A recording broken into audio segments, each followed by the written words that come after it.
My phone buzzed during lunch break, the vibration cutting through the quiet cafeteria like an alarm.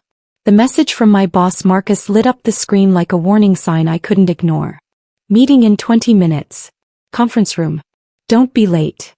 I stared at those words, sitting alone at a corner table in the cafeteria of Brennan Tech Solutions here in Seattle, picking at my turkey sandwich that suddenly tasted like cardboard mixed with anxiety. 23 years old, 9 months into my first real job as a junior data analyst, and I already knew something was wrong. Marcus didn't send texts like that unless someone was getting fired or publicly humiliated in front of the entire management team. I'd seen it happen twice since I started, watched good people walk out with boxes while everyone pretended not to notice. I grabbed my notebook, the one with all my project notes and calculations, and headed upstairs. My sneakers squeaked against the polished floor, each step echoing in the silent hallway. The conference room sat at the end of the corridor, glass walls showing everyone inside like fish in an aquarium. Marcus stood at the head of the long table, arms crossed tight against his chest, face unreadable behind his expensive glasses. 3 senior managers sat beside him, all wearing the same carefully neutral expressions. My stomach dropped hard. This wasn't a regular check-in.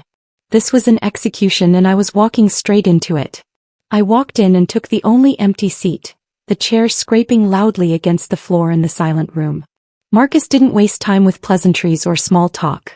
"Jordan, we've been reviewing your performance on the Henderson project," he said, voice flat and cold as winter rain. My hands gripped the edge of the table hard enough to hurt. The Henderson project was my first major assignment, a comprehensive data analysis for a potential client worth $500,000 to our company. I'd spent 6 weeks building predictive models, cleaning massive datasets, running countless simulations until my eyes burned. I'd worked nights and weekends, skipped meals, missed my best friend's birthday party because I was drowning in spreadsheets and code. "Your approach," Marcus continued, each word dropping like a stone, "shows a fundamental lack of experience. The models you built are overly complicated for no reason. The presentation format is unprofessional and frankly embarrassing. I'm not confident putting your name on this work."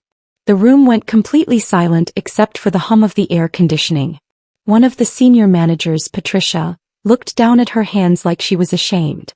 Another, Kevin, nodded slowly in agreement with Marcus, his face sympathetic but resigned. My throat tightened until breathing felt difficult. "I followed every guideline you gave me," I said quietly, trying to keep my voice steady and professional. Marcus leaned forward across the table, hands flat on the polished wood surface, wedding ring catching the fluorescent light. "Guidelines aren't enough, Jordan. This job requires instinct, seasoning, years of practical knowledge you simply don't have yet."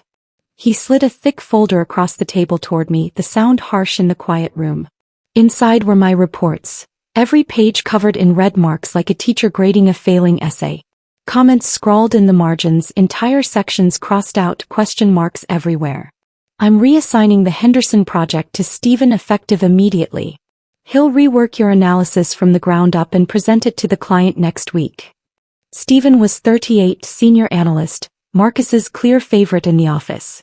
I'd watched him take credit for other people's work before, seen him smile while someone else's ideas became his presentations. My chest felt tight, pressure building behind my eyes, but I kept my voice steady through sheer willpower. "I spent 6 weeks on that project. The models are accurate. The data is clean and verified." Marcus smiled, but it wasn't kind or reassuring. It was the smile of someone who'd already made up his mind. "And that's exactly the problem, Jordan. You think accuracy is enough. It's not. Experience teaches you how to sell the story behind the numbers, how to make clients feel confident. You'll learn that eventually. Maybe." I left that conference room feeling hollow, like someone had scooped out my insides and left just the shell walking. My cubicle sat in the corner near the window, overlooking the gray Seattle skyline where rain clouds gathered like bruises. Rain tapped against the glass in soft, steady rhythms that usually calmed me. Not today. I opened my laptop and stared at the Henderson files, months of careful work about to be handed over to someone who'd slap his name on it and take all the credit without understanding half of what I'd built. My hands shook slightly as I closed the folder. That night, I sat in my tiny apartment in Capitol Hill, eating cold pizza straight from the box and scrolling through my emails in the dim glow of my laptop screen. One message stood out, sent 3 days earlier from an address I didn't recognize. The subject line read, "Opportunity for independent consulting work." I'd ignored it before, assuming it was spam or some kind of scam. Now I opened it, desperate for anything that felt like forward movement. The message was from a small startup called Velocity Analytics, looking for someone to build a customer retention model. Timeline: 2 weeks. Payment: $3,000. No politics, no ego, just work. I read it twice, then a third time, my pizza forgotten on the coffee table. The next morning I replied to Velocity Analytics before I could talk myself out of it. By noon I had a video call scheduled with their founder, a woman named Claire Mitchell. She was in her early 40s, sharp-eyed and direct, no-nonsense energy radiating through the screen. She was running her company from a co-working space in Portland, just her and 3 employees trying to build something real. "I'll be honest with you, Jordan," she said during our call, her background showing a wall of whiteboards covered in diagrams. "We're a small team working on a tight budget. We can't afford the big consulting firms that charge $20,000 for a PowerPoint deck. But we need someone who can dig into our data and tell us why we're losing customers after 3 months." I asked questions, took detailed notes in my notebook, felt something click into place inside my chest. This was real work, not busy work. Not someone else's project with my name erased from the files. "I can do this," I told her, meaning it completely. Claire smiled and it reached her eyes. "Then let's make it happen. I'll send the contract today." I signed it that night at my kitchen table, hands steady for the first time in weeks. For the first time since that conference room meeting, I felt something other than anger and humiliation. I felt purpose, clear and bright and entirely mine. Balancing 2 projects wasn't easy, but I made it work through careful planning and a lot of coffee. During the day I showed up at Brennan Tech on time, completed my assigned tasks with professional efficiency, kept my head down and my mouth shut. Marcus barely acknowledged me after the meeting, walking past my cubicle like I was furniture. Stephen paraded around the office, talking loudly about his Henderson project to anyone who would listen, making dramatic changes to my models without understanding why I'd built them that way. I watched him strip out variables I'd spent weeks testing and validating, replacing carefully calibrated complexity with shallow guesses that looked good on slides but wouldn't hold up under scrutiny. He didn't care about accuracy or truth. He cared about looking smart and impressive. At night, I worked on Velocity Analytics, my apartment transforming into a data lab.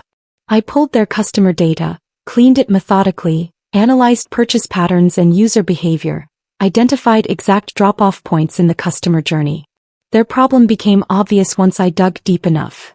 Customers loved the product itself but hated the onboarding process.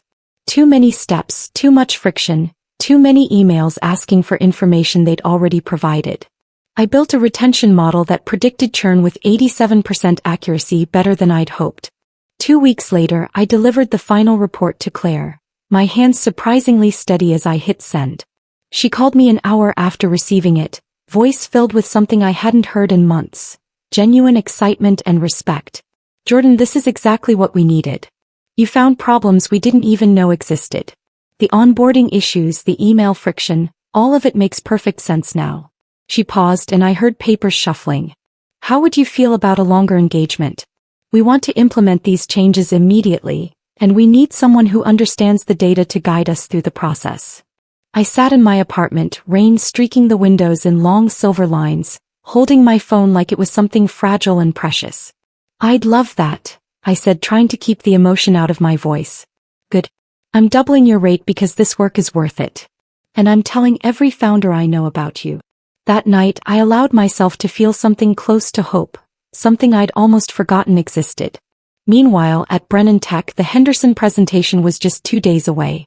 Stephen had been practicing in the conference room every afternoon, voice booming through the glass walls, gesturing dramatically at his slides. People walked by and nodded approvingly. I kept my distance and said nothing at all. The Henderson presentation happened on a Thursday morning, and I wasn't invited to attend.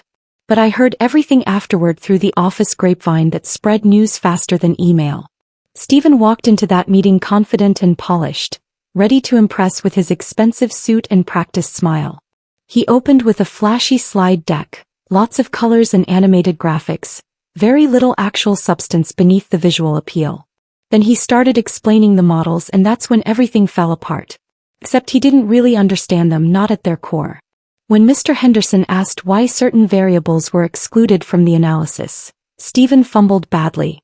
When they asked about confidence intervals and statistical significance, he gave a vague answer that made no mathematical sense. When they questioned the methodology behind key predictions, he blamed the junior analyst who started this project and promised to revise everything completely. Mr. Henderson stood up, polite but firm, his CFO beside him looking distinctly unimpressed. I think we need to see a more thorough analysis before we move forward with any commitment. Let's revisit this in a month. The meeting ended 30 minutes early. The deal stalled completely. Marcus was absolutely furious, his voice carrying through closed doors. I heard every word from my cubicle, and I didn't feel anything except a cold, quiet satisfaction. Friday morning, Marcus called another emergency meeting, and this time Stephen sat in the hot seat. I watched through the glass walls as Marcus tore into him, hands gesturing sharply, face turning red with controlled rage. Patricia and Kevin sat silent and uncomfortable, shifting in their chairs. When the meeting finally ended after 45 brutal minutes, Stephen walked past my cubicle without making eye contact, his face pale and drawn. That afternoon, Marcus stopped by my desk unexpectedly. "Jordan, I need the original Henderson files. All of them, including your raw data and methodology notes." I didn't ask why or push back. I just sent them over within 10 minutes, every file perfectly organized. By Monday, whispers spread through the office like wildfire. Marcus had spent the weekend reviewing my original work, comparing it line by line to Stephen's version, and realized exactly what had been lost in translation. My models were mathematically sound and properly validated. My methodology was tight and defensible. Stephen had stripped out all the careful nuance and replaced it with oversimplified guesswork that looked good on slides but collapsed under professional scrutiny. The Henderson deal was in serious jeopardy because Marcus had trusted experience and confidence over accuracy and truth. I kept working quietly, kept my head down, kept building my side projects one careful step at a time. Claire's company started seeing real results within 3 weeks of implementing my recommendations. Customer retention jumped 12% in the first month. Onboarding complaints dropped by half according to their support tickets. She sent me a bonus check for $2,000 and another referral, this time to a mid-sized e-commerce company looking for pricing optimization analysis. I took that project immediately. Then another came in. And another after that. Within 2 months, I was making more from side consulting work than my full-time salary at Brennan Tech, and the gap kept growing. My apartment transformed into a makeshift office filled with 2 laptops, 3 monitors, post-it notes covering the walls with project timelines and client deliverables. I worked late into the night, fueled by endless coffee and the quiet satisfaction of building something that actually mattered to real people. At Brennan Tech, Marcus tried desperately to salvage the Henderson deal. He scheduled a follow-up meeting, brought in Patricia and Kevin to add credibility and senior presence, prepared elaborate new presentations. But the damage was already done and couldn't be easily repaired. Mr. Henderson was polite but distant and skeptical now. He wanted to see concrete results and proven methodology before committing $500,000. Trust, once broken, doesn't rebuild quickly in business. 3 months after that first disastrous conference room meeting, Marcus appeared at my cubicle again without warning. This time his expression was completely different. Not angry or dismissive, but something closer to desperation mixed with reluctant respect. "Jordan, I need your help," he said quietly, glancing around to make sure no one else could hear. I looked up from my screen where I was finishing a complex report for a healthcare startup in San Francisco. "With what?" I asked, keeping my voice neutral and professional. "The Henderson project. I know I took you off it. I know I said you lacked experience and judgment. But Stephen's revisions aren't working at all, and the client is losing patience fast. I need you to rebuild the original models exactly as you had them and present them yourself next week." I let the silence stretch uncomfortably, watching Marcus shift his weight from foot to foot like a nervous student. "I'm pretty busy right now with other commitments," I said carefully, not lying. "I'll clear your other assignments here. This is priority 1 for the company." I thought about the late nights I'd worked, the public humiliation in that conference room, the way he'd handed my work to someone else without a second thought. "I'll need to see it in writing," I said finally. A formal request acknowledging that my original work was sound and that the project failed because those models were altered without proper understanding. Marcus's jaw tightened visibly, a muscle twitching near his temple. Fine. I'll send it this afternoon. He did exactly that. The email arrived at 3:30, carefully worded by someone who clearly consulted with HR first, but the meaning was crystal clear. My original Henderson analysis had been prematurely reassigned due to miscommunication, and my models were now recognized as the strongest foundation for client engagement moving forward. I forwarded that email to my personal account immediately, then saved it in 3 separate places including a cloud backup. That night I opened the old Henderson files for the first time in months. They were exactly as I'd left them, complex but accurate, thorough but clear, every variable justified and documented. I didn't need to rebuild anything from scratch. I just needed to present them properly, to explain the reasoning in language that built confidence. I spent the entire weekend preparing a presentation that walked through every variable, every assumption, every conclusion with clear logic. No flashy graphics or animated transitions, just truth backed by solid mathematics. By Sunday night I felt ready. This was my work and I was going to show them exactly what they'd thrown away. The Henderson meeting was scheduled for Tuesday morning at 10 o'clock sharp. This time I was formally invited and expected to attend. I walked into that conference room with my laptop, a printed report bound professionally, and a calm I hadn't felt in months. Mr. Henderson sat at the far end of the long table, flanked by his CFO and operations director, all 3 looking skeptical. Marcus introduced me with carefully chosen words, calling me one of our top analysts without a trace of irony. I didn't correct him or bring up the past. I simply opened my presentation and started talking in a clear, confident voice. I explained the data sources and how I'd verified their accuracy. I described the cleaning process and the quality checks I'd implemented. I walked through the variables I'd selected and exactly why each one mattered for predicting customer behavior. I showed how the models identified high-value customer segments and predicted purchasing patterns with 92% accuracy in backtesting. I answered every question directly and confidently, without hedging or corporate speak. When Mr. Henderson asked why certain variables were excluded from the final model, I had detailed receipts showing the testing process. When his CFO questioned the confidence intervals, I explained the statistical reasoning in plain English that made sense. The room felt different now, focused and engaged instead of skeptical. The meeting lasted 90 minutes and by the end the energy had completely shifted. When it finally wrapped up, Mr. Henderson stood and reached across the table to shake my hand firmly. This is exactly what we needed from the beginning. Clear, thorough, actionable intelligence we can actually use. He turned to Marcus with a serious expression. Let's move forward with the full contract. I want Jordan as the lead analyst on our account going forward. Marcus smiled widely, but I could see it looked forced and painful. Absolutely. Jordan will be your primary contact for everything.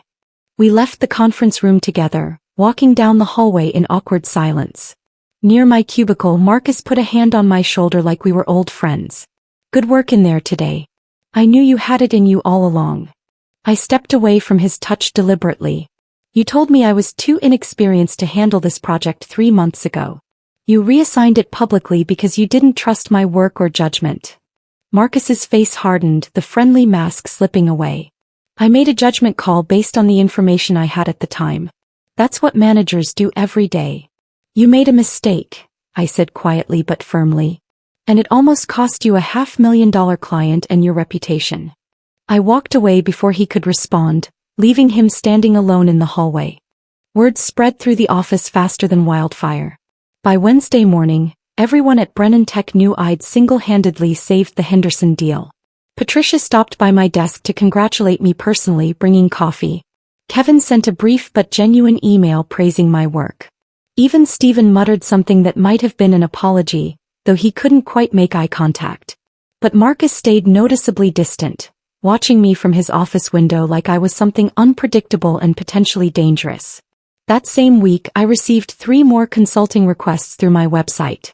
One from a friend of Claire's who ran a logistics company, another from a former client's business partner in the nonprofit sector, a third from someone who'd seen my work mentioned in a startup Slack channel. My nights filled with video calls across time zones, complex data models, detailed strategy documents. I was sleeping maybe 4 hours a night and felt more alive and purposeful than I had in years. On Friday afternoon, Marcus called me into his office unexpectedly. "Close the door and sit down. We need to talk about your future here at Brennan Tech," he said, gesturing to the chair across from his massive desk. I sat down calmly, waiting without saying anything. "The Henderson account is just the beginning of what you can do here. I want to promote you to senior analyst." I looked at Marcus across his desk, surrounded by framed awards and motivational posters about teamwork and excellence that suddenly seemed hollow. "What's the timeline for this promotion?" I asked, keeping my voice neutral and businesslike. 6 months, maybe a year at most. There's a process we have to follow: evaluations, budget approvals, HR paperwork. He leaned back in his expensive leather chair, fingers steepled. "But I can start giving you more responsibility immediately. Bigger projects, direct client contact without supervision, a seat at senior management meetings." It sounded good on the surface. It sounded like everything I'd wanted desperately when I first started this job 9 months ago. Except now I knew what it really meant. More work, more responsibility, more pressure, same inadequate pay, and Marcus taking credit whenever something succeeded while blaming me publicly whenever something failed. "I appreciate the offer," I said carefully, choosing each word. "But I need some time to think about it seriously." Marcus frowned, clearly not expecting hesitation. "Time to think about a promotion? Most people your age would jump at this opportunity immediately." "Time to consider what's best for my long-term career," I clarified. I stood up before he could respond or apply more pressure. That weekend I did the math carefully, spreading spreadsheets across my kitchen table. My consulting income had already surpassed my full-time salary significantly. Monday morning I arrived at work an hour early and typed out my resignation letter in the empty office.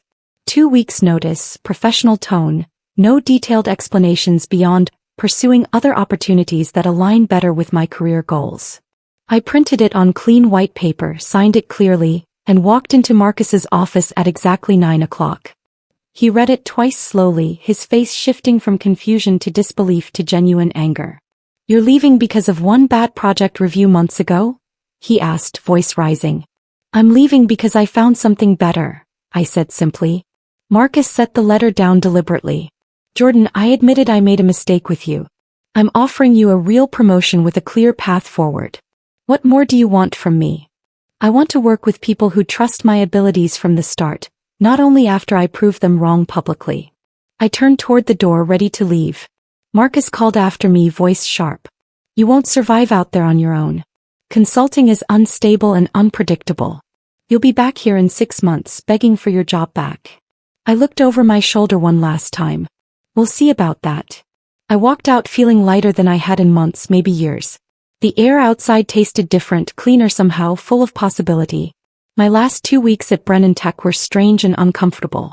I finished my remaining assignments professionally, documented all my processes in detailed guides, and trained my replacement, a nervous 24-year-old named Maya who reminded me painfully of myself 9 months earlier.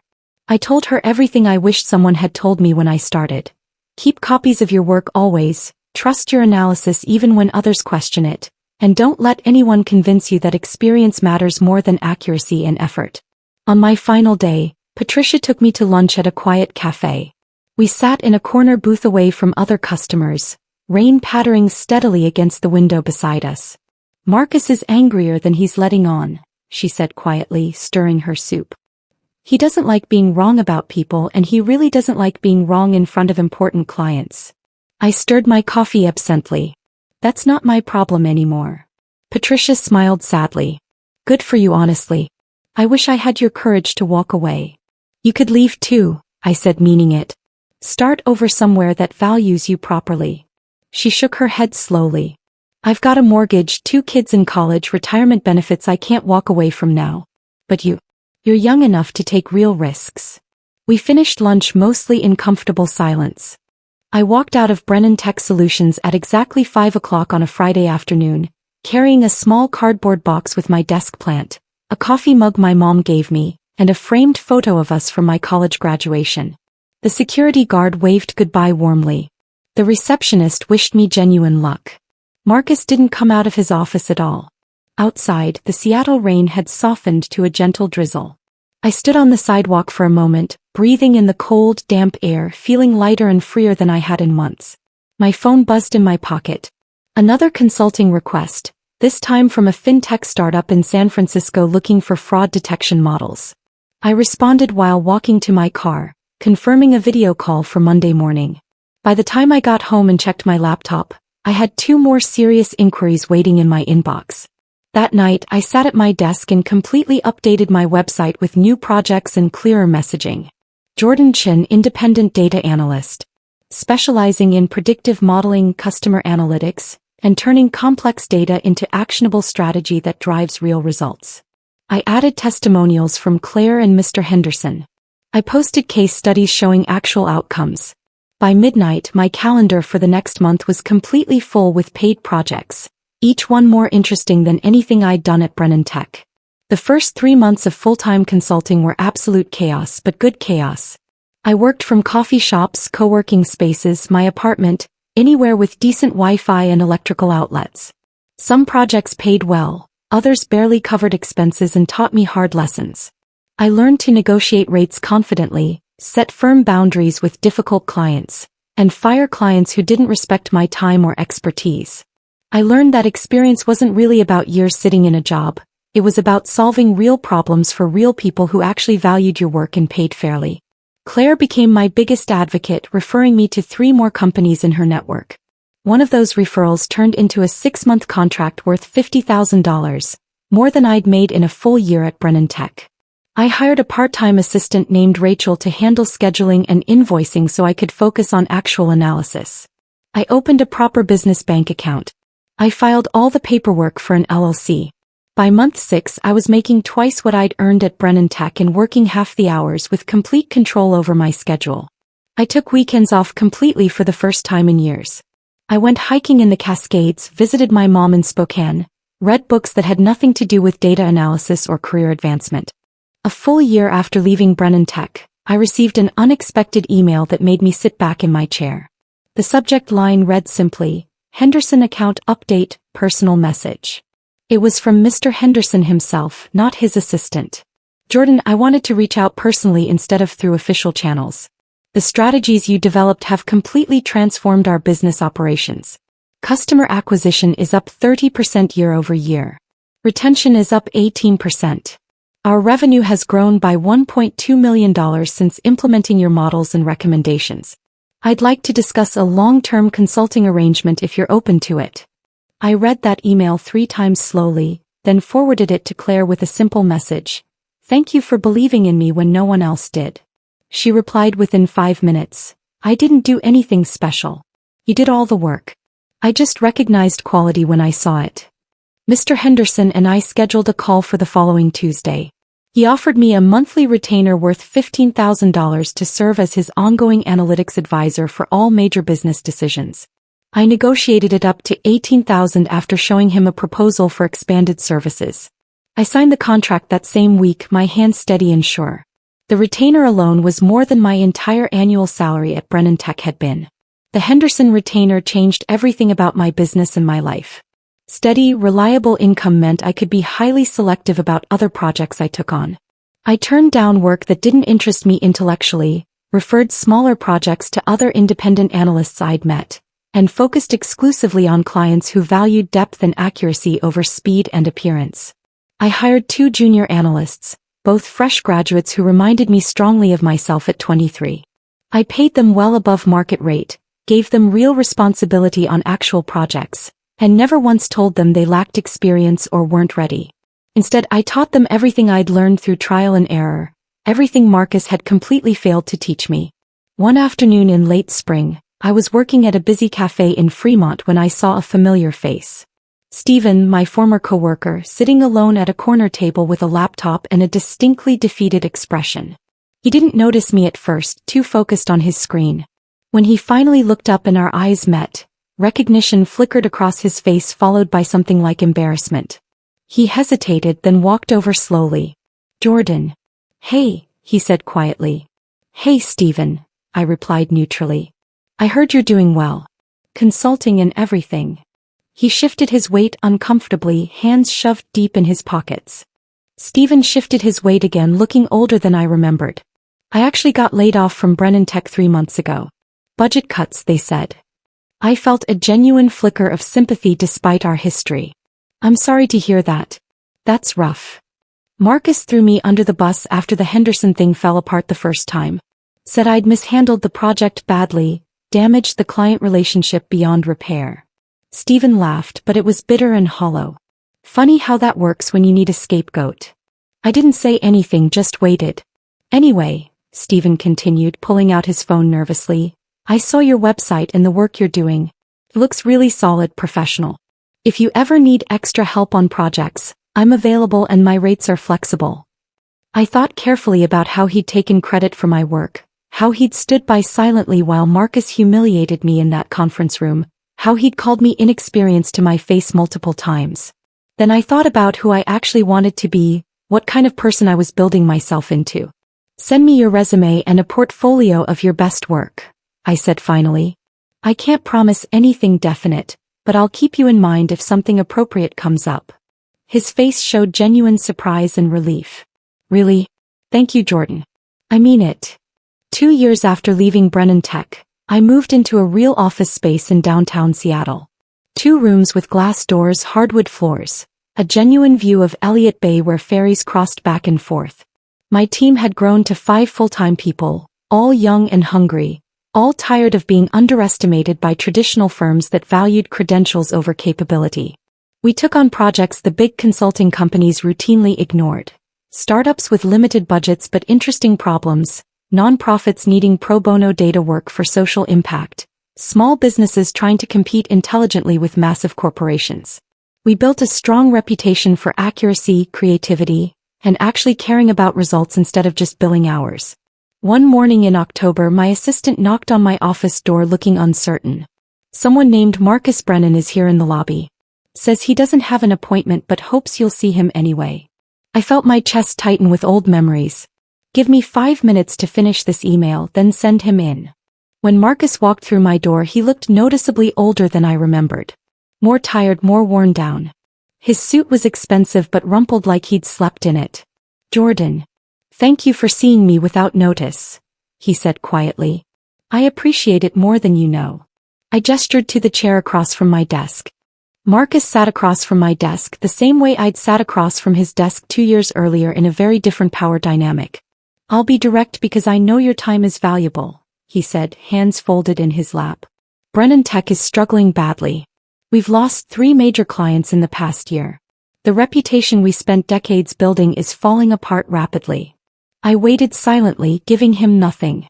I made serious mistakes with you. I let ego and assumptions cloud my judgment completely. I prioritized credentials and years of experience over actual capability and results. He looked me in the eye for the first time and I saw something like genuine regret there. I'm here to ask if you'd consider consulting for us. We need someone who can rebuild what we've lost. I thought about that conference room, that public humiliation, the way he'd dismissed my work without ever really looking at it carefully. Then I thought about the business I'd built from nothing, the team I'd created and nurtured, the clients who trusted me completely. Marcus, I said quietly but firmly, I appreciate you coming here. That took courage. But I'm not interested in helping Brennan Tech recover. His face fell visibly. I understand. I just thought, what I am interested in, I continued, is hiring your best junior analysts. The ones you're probably underestimating right now the same way you underestimated me. Send them my way. Marcus stood slowly, nodded once without speaking and left.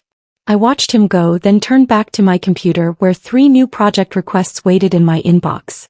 Experience wasn't really about age or years or credentials or who you knew. It was about showing up, doing the work with integrity and trusting yourself when absolutely no one else would. I'd learned that the hardest way possible. And I'd never ever forget it.